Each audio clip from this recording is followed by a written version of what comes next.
Hello, everybody, and welcome to Mrs. G's Storytime. We are reading the book Twice Freed by Patricia Sangen with permission of Christian Focus Publications, and we are reading Chapter 18.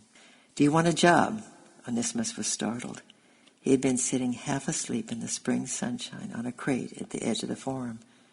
It was seldom possible to sleep much in Rome because of the noise of the populace by day and the noise of the vehicles at night, to say nothing of the bitter cold of winter and the raging heat of summer. But in a few weeks it would be spring, and the snow would melt on the Alban mountains. In the gardens along the banks of the Tiber, the grass would be green and flowers would bloom in spite of the crowd and the stench of the sewers. He had been half dreaming there on his crate, spring in Colossae, the swollen torrents, the clean air from the heights, blessed silence broken only by the crying of the lambs, the narcissus along the watercourses. O ye gods, why had he ever left it? Do you want a job? The voice was impatient. He lifted his head and looked at the speaker with blurred eyes. His face was thin and haggard, the face of a weary man. But he had worked as a drawer of water and had kept his muscles in good trim. The man in front of him seemed to be staring at his muscles and measuring his broad shoulders as though he might do something with them. What sort of job? Anything would be better than his present life, and only the night before, terrified by the collapse of a crazy top-heavy building in the street where he lived, he half decided to slip down to the river and make an end of it all. The Tiber was the common grave of thousands who could face life no longer, but the water was filthy and he feared death. Better to go on for a while. Things could not always be as bad as this. Perhaps with the coming of spring his luck would change. A good job, said the man. A job for a man with muscles and a chance to rise to fame and glory and riches. A chance to reach the emperor court and to stand before the emperor himself. What about it? Come and train as a gladiator. Nero's marriage will take place shortly, and the games will be more brilliant, more daring than ever before. Onesimus looked at him thoughtfully and then gave a little laugh. A chance to die with a dagger through my belly and my head in the sand, he retorted. However, death is probably better than the life I lead now. Do you house and lodge me? Everything, replied the man. Fetch your goods and report to me this evening. You will take your oath and belong to the first gladiator troop in Italy. He turned away and Onesimus rose, walked slowly through the streets, his brain numb. Down the stinking, airless little alley, with no breath of spring could ever come, and where the dregs of the population huddled in constant fear of fire, collapsing masonry, he made his way to the 4 tall-storied house where he had had his home in an attic under the roof, with little ventilation and less air, where vermin blackened the walls at night, and where he slept fitfully on a shelf of masonry sticking out from the wall. He had little to collect. A small bundle containing a change of clothing, a few coins, a blanket he had saved up to buy. He tied them around him and went to inform the landlord that the attic was now empty. Then he was out in the street with a free day ahead of him before he sold himself irrevocably, body, soul, into the keeping of the procurer, into a slavery that could be ended only by death or by the patrol of the wooden sword that signified repeated victory. How should he spend his last day of freedom? He would eat bountifully tonight, so exchanged his few coins on some bread and wine and trudged out of the city. He went on, past the circus, under the arch of the Trussus, where he turned to gaze at the great imperial palace on the Palatine, all through the rows of suburban villas and the jostling crowds of peasants bringing their country produce into market, until at last he was on the Appian Way, with the Alban mountains lying in the cool morning sunshine to his left.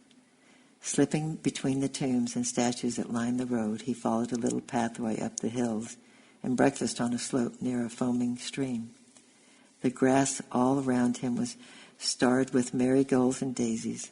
Birds sang and young lambs bleated, and just below him in the valley in the orchard foamed with peach blossom.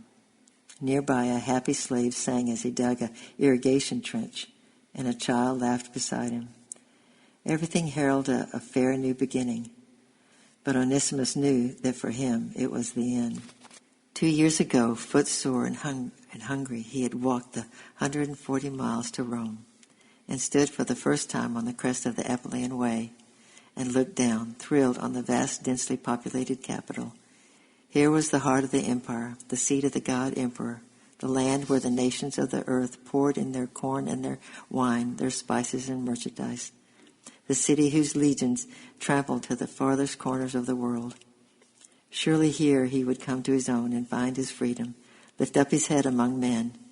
Here, somewhere amongst these marble temples and glittering statues, he would find his fortune, and then he would hasten back over land, ocean, proud and free, to Laodicea. He had quickly discovered that Rome had two faces. In neither of them had he seen any good as yet. The golden god-like emperor, whom he had once seen reciting his own poems in a public theater, was a fat, hysterical, loose-mouthed young man who, it was whispered, had murdered his mother and his wife, banished his wisest counselor Seneca, and all over Rome slaves described his night orgies, where men and women ate until they vomited and then ate again, where wine flowed in fountains and the guests drank until they fell under the table. The face of the court was corrupt, cruel, pleasure-seeking, and fantastically luxurious.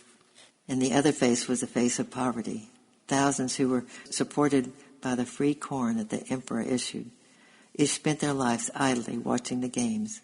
But the strangers, the wretched riffraff, who like himself had left their own countries, had been lured to Rome by its fair promises, were not eligible for the corn ration. Huddled in dens and in tottering, vastly overcrowded houses, they sought what living they could, or starving, sold themselves into slavery. Yes, it was what it had all come to. The struggles of the past 2 years had ended in this, a new and sinister slavery, with the almost certain prospect of violent death in exchange for food by which to prolong the ghastly business of living. He wandered on for a long time, far into the heart of the hills, breathing deeply the warm spring air, drinking from the unpolluted springs, looking perhaps for the last time on the greenness and flowers, trying not to remember.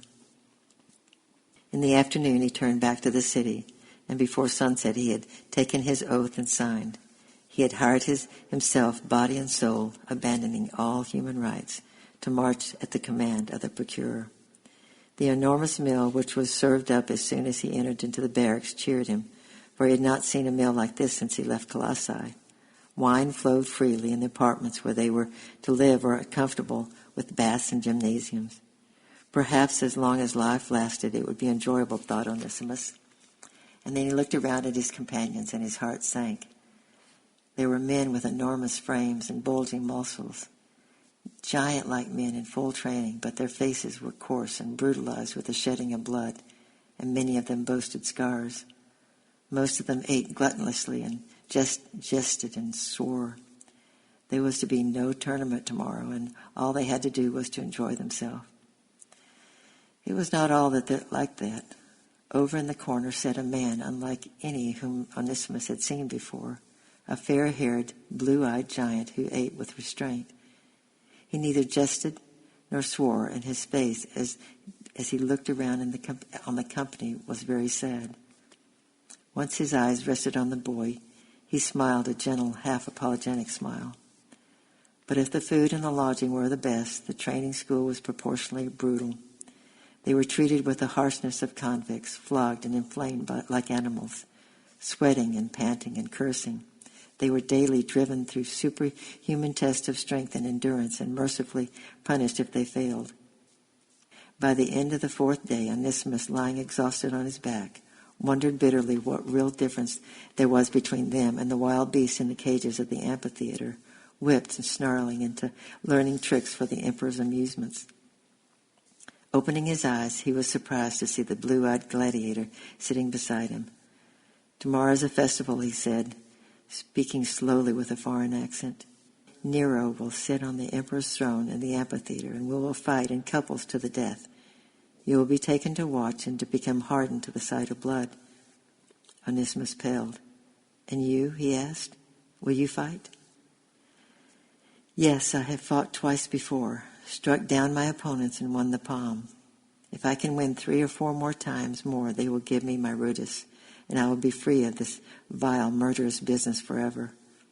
But if you hate it so, why did you sign on? I had no choice. I was brought over from Britain in the triumphal march of Aulus Patus. Many of us were killed, but I was only a young boy, and he took me for his household slave. For 7 years I served him and his gentle wife, Pompilia. And then she was tried by order of the evil murderer, the emperor, because she served other gods than those which all Rome has discarded. Her household was broken up, and I was sold to a cruel, idle master. He died from drunkenness and carousing, and I, because of my great strength, was sold to the procurer. And if you gain your rudis, what will you do? He smiled his gentle smile that made him more of a stranger than ever in his coarse, violent company. Who gains his rudis becomes a rich man, he said. First I shall buy my freedom, and then for the next legion's march I shall go home. Home? To Britain. Yes, it was a good land, no scorching heavens and no screaming hideous cities. The earth is red and rich for plowing. The seas are cold and gray, and purple heather rises from the rocks to meet a gray sky. Our wattled hut was close to the shore. Maybe it still stands. Whom will you fight? I do not know. We cast lots for our partners. Look well at your comrades tonight, Onesimus. Only half of them will return. The blunt and padded weapons with which you learn to thrush and lunge will be all discarded tomorrow in exchange for swords and daggers of sharpened steel. A lavish banquet had been prepared for the gladiators that night, and the public was admitted to view the heroes of the morrow. Most of the gladiators gorged and jested, for if it was their last hours on earth were few, let them enjoy what remained. Some ate sparingly and drank little for fear of dulling their senses, and some, the fear and shadow of death already fallen upon them, wept and called on their gods. To Onesimus it was ghastly, sinister meal, and he had little appetite. He managed to sit near the Breton and drew strength from the older man's sad calm. He had cared for no one for so long, but now he suddenly found himself longing passionately for that his friend should win and be free and go back to the strange, cold northern land, to his fathers and to his gods. What gods do you worship in the land of Britain? Asked Onesimus suddenly. The man turned thoughtfully. In my country we worship the gods of thunder and war, and to them I cry in the arena. But my mistress, Pompilia, worshipped a God of mercy and peace and love, who called all men to him, Jews and Gentile, bond, free, male, female, the grown man and the little child. If I die tomorrow, I commit my spirit to the God of Pompilia. Onesimus stared, and the color drained away from his face. Again? Were those tireless feet once again catching up on him? They must surely be the same. No other God had called himself the God of mercy and peace and love. The years rolled back, and he forgot the belching, the sucking, and the loud laughter going on around him in defiance of death. He seemed to smell sweet herbs hot in the sunshine, to see a face lifted to his, framed in flowers, and to hear a voice say sadly, "Did any of our own gods say, 'Let the little children come to me'? I think only Christ said that." I love you, and tomorrow we'll be reading chapter 19. And I'm praying for you. Bye-bye.